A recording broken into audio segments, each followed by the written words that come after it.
Assalamu alaikum, dear students. Today we are going to read Rule of Law and Respect of Rights. ये पांच इससे पहले हमने 4 video what is democracy इसी chapter पे बनाए थे। तो इसमें हम क्या पढ़ रहे हैं, इन वीडियोस में हमने क्या पढ़ा है? इनमें हमने पढ़ा है फीचर्स ऑफ डेमोक्रेसी। चूँकि इससे पहले हमने 3 फीचर जो हैं उसके डिस्कस किए हैं। एक बार फिर मैं आपको याद दिलाना चाहता हूँ कि पहला फीचर जो हमने पढ़ा था that was in a democracy the final decision making powers must rest with those elected by the people. उसमें से हमने पाकिस्तान की एग्जांपल ली थी। और उसके बाद दूसरा जो फीचर हमने पढ़ा था डेमोक्रेसी का that was democracy must be based on a free and fair elections wire those currently in power have a fair chance of losing. And इसमें हमने पढ़ा था इसमें हमने किसकी एग्जांपल ली थी? चाइना और मैक्सिको की एग्जांपल ली थी। And the third feature of democracy में हमने क्या पढ़ा था? In a democracy each adult citizen must have one vote and each vote have one value. And इसमें हमने किसकी एग्जांपल ली थी? इसमें हमने 3 कंट्रीज की एग्जांपल ली थी, सऊदी अरबिया की, एस्टोनिया की एंड फ्यूजी की। तो आज हम इसका चौथा फीचर पढ़ने जा रहे हैं। और आज का जो फीचर है वो क्या है? Democratic government rules within the limits. यहाँ पे मैंने लिखा है a democratic government rules within the limits set by the constitutional laws and citizens right.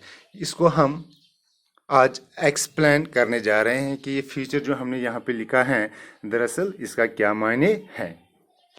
यहाँ पे मैंने लिखा है, आप देखो, हमारा जो सब टॉपिक है that is the rule of law and the respect of rights. Democracy में जो सबसे इम्पॉर्टेंट चीज़ है, जो उसका इम्पॉर्टेंट फीचर है that is rule of law. यानी जो भी हुकूमत आए, जो भी गवर्नमेंट डेमोक्रेसी में आए, उस गवर्नमेंट के क्या काम होता है? उसको जो हुकूमत करनी होती है, जो हुक्मरानी करनी होती हैं, वो किसके मुताबिक करनी होती हैं? लॉ के मुताबिक। यानी लॉ से वो बाहर, जो कॉन्स्टिट्यूशनल में लॉज दिए हुए होते हैं, उन लॉज से वो बाहर नहीं निकल सकते हैं। तभी हम किसी भी कंट्री को डेमोक्रेटिक कंट्री कह सकते हैं। दूसरा जो एस्पेक्ट इसका है that is respect of rights. जो सिटीजन्स वहाँ के होते हैं, फॉर एग्जांपल अगर हम इंडिया की बात करेंगे, यहाँ की जो हुकूमत है उनको क्या करना है? उनको जो कॉन्स्टिट्यूशंस में लॉज दिए हैं उनके मुताबिक हुकूमत करनी है। और यहाँ के जो सिटीजन्स हैं उनकी जो राइट्स, जो कॉन्स्टिट्यूशन ने उनको राइट्स दिए हैं, उनको रेस्पेक्ट करना है। तब जाके हम उस कंट्री को डेमोक्रेटिक कंट्री कह सकते हैं। यहाँ पे हमने एक और कंट्री की एग्जांपल ली है, जिम्बाब्वे की। ये अफ्रीकन कंट्री है, अफ्रीका में पाई जाती हैं। यहाँ पे इंडिपेंडेंस जो जिम्बाब्वे की थी वो उनको मिली है 1980 में। यानी जिस तरीके से इंडिया को कब इंडिपेंडेंस मिली है 1947 में, इसी तरीके से 1980 में जिम्बाब्वे को क्या मिली है? आज़ादी मिली है, इंडिपेंडेंस मिली है। इस इंडिपेंडेंस में जिस पार्टी ने सबसे ज़्यादा कुर्बानियाँ दी हैं, जिस पार्टी ने सबसे ज़्यादा स्ट्रगल की हैं, उसका नाम है ज़ैनू पीएफ पार्टी। और ये पार्टी जो है आज भी जिम्बाब्वे में रूल करती है।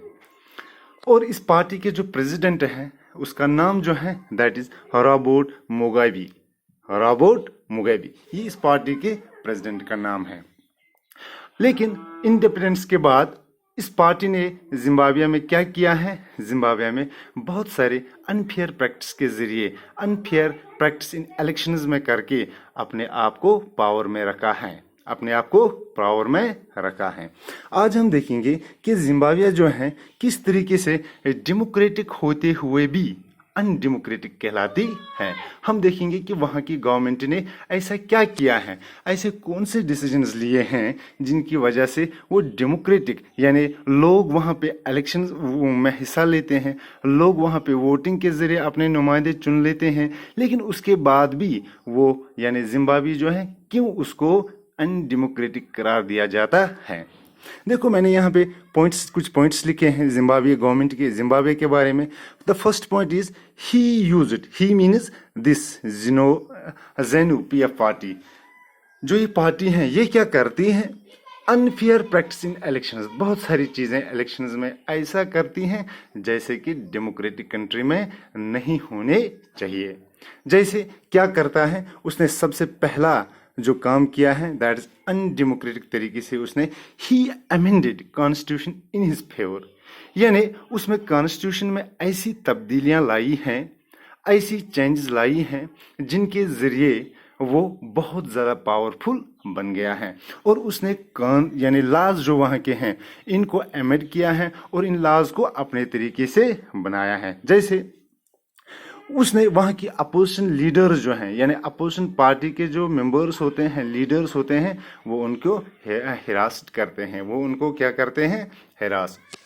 दूसरा, प्रोटेस्ट्स वर डिक्लेयर्ड इलीगल। हर एक डेमोक्रेटिक कंट्री में प्रोटेस्ट जो है अलाउ किए जा रहे हैं, लेकिन यहाँ पे क्या किया उन्होंने कॉन्स्टिट्यूशन में अमेंडमेंट करके एक नया कानून लाया है कि कोई भी आदमी, कोई भी पार्टी, चाहे वो अपोजिशन पार्टी हो, चाहे और कोई ये यूनियन हो, लेबर यूनियन होती हैं या ये क्या कहते हैं हम उसको, ट्रेड यूनियन होती हैं, तो कोई भी यूनियन उनके खिलाफ या किसी भी मामले पर वहाँ पे प्रोटेस्ट नहीं कर सकती है। इसको क्या किया गया है, इलीगल डिक्लेयर किया गया है। वहाँ के जितने भी रेडियो चैनल्स हैं, टीवी चैनल्स हैं या मीडिया जो है वो किसके कंट्रोल में है, media wire controller by the government. उनको कौन कंट्रोल कर रहा है, ये भी कॉन्स्टिट्यूशन में अमेंडमेंट की गई है कि तमाम मीडिया को, तमाम रेडियोज को, टीवीज को किसके अंडर काम करना होगा। हालांकि मीडिया का क्या काम होता है, उसको गैर जानिबदारी से काम करना चाहिए, ठीक है ना, उसको किसी को सपोर्ट नहीं, जो सच है उसी को उजागर करना चाहिए। लेकिन उन्होंने तमाम रेडियोज और मीडिया को अपने कंट्रोल में लिया। तीसरा, जो वहाँ की जुडिशरी है, क्योंकि जब किसी भी इंसान की, जब किसी भी सिटीजन की कोई भी राइट जो है उसे छीन ली जाती है, वो किसका रुख करता है, वो जुडिशरी का रुख करता है, जो कि हमारा फंडामेंटल राइट है। अगर हम हिंदुस्तान की बात करेंगे, ये हमारा फंडामेंटल राइट है, बट वहाँ पे जुडिशरी को इग्नोर किया जाता है। तो ये सब चीज़ें देखकर हम ये कह सकते हैं कि वहाँ की जो पार्टी है ज़ैनू पीएफ पार्टी, उसने इलीगल तरीके से वहाँ पे कब्जा कर लिया है। उन्होंने अपने मन के मुताबिक लाज बनाए हैं, यानी रूल बाय लाज। वो जहाँ पे उसको लगता है कि हमें ये लॉ बनाने की ज़रूरत होती है, वो उसी लॉ को बनाते हैं। और उन्होंने जितने भी राइट्स वहाँ के लोगों की डेमोक्रेसी में लोगों के जो राइट्स होते हैं, उन्होंने उनको क्या किया है, बिल्कुल ख़त्म किया है, क्योंकि सब चीज़ें जो हैं उन्होंने अपने अंडर ली है। What can we learn from this? हमने यहाँ पे क्या सीखा है, popular government can be undemocratic, यानी एक अच्छी खासी गवर्नमेंट जिसको लोग चुनते हैं वो भी अनडेमोक्रेटिक हो सकती है। कैसे, इन सब चीज़ों की वजह से। यहाँ पे जो इसका फीचर है, वहाँ पे मैंने आपको पहले ही भी बताया था कि a democratic government rules within the limits set by the constitutional laws and citizens right. एक डेमोक्रेटिक गवर्नमेंट के लिए ज़रूरी है वो किस तरीके से काम करे, वो किन लिमिट्स में काम करें। उन लिमिट्स में जो कॉन्स्टिट्यूशन ने लॉज बनाए हैं, जो कॉन्स्टिट्यूशन में लॉज दर्ज होती हैं, इनके अंदर जब रहकर वो जब काम करें, तब हम कह सकते हैं कि गवर्नमेंट जो है ये डेमोक्रेटिक गवर्नमेंट है। और जो वहाँ के सिटीजन्स हैं उनकी राइट्स की रेस्पेक्ट करें। तो ये इसका चौथा फीचर है डेमोक्रेसी का। इससे पहले हमने 3 फीचर्स जो हैं डिस्कस किए थे। आज हमने चौथा फीचर जो है इसका डिस्कस किया है, और इसमें हमने जिम्बाब्वे की एग्जाम्पल ली है कि जिम्बाब्वे में क्या हुआ है। वो डेमोक्रेटिक तरीके से वहाँ पे इलेक्शंस होते हैं, वहाँ पे रिप्रेजेंटेटिव्स चुने जाते हैं, लेकिन फिर उन्होंने उस गवर्नमेंट को, डेमोक्रेटिक गवर्नमेंट को किस तरीके से अनडेमोक्रेटिक गवर्नमेंट बनाया है। इन सब चीज़ों की वजह से मीडिया को कंट्रोल किया है, अपोजिशन पार्टी को हिरास किया है, इसी तरीके से कॉन्स्टिट्यूशन में अननेसेसरी अमेंडमेंट्स की हैं। हालांकि यहाँ पर भी कॉन्स्टिट्यूशन में अमेंडमेंट्स होती हैं, लेकिन वहाँ उसके लिए बिल पास की जाती हैं, सब जो है मुत्फिक होने चाहिए। तो इसी तरीके से वो जो है वह उन्होंने अपने मन के मुताबिक कॉन्स्टिट्यूशन में बहुत सारी चेंजेस की हैं। That is why Zimbabwe is called an democratic country. तो ये आज उसका लास्ट फ्यूचर हमने पढ़ा है डेमोक्रेसी का। इंशाल्लाह नेक्स्ट वीडियो में हम अब इन चारों फीचर्स को क्या करेंगे, इन चारों फीचर्स को हम एक्सप्लेन करेंगे, और उसके बाद जो हमारा नया टॉपिक होगा उस पर हम बात करेंगे। तब तक के लिए खुदा हाफिज़।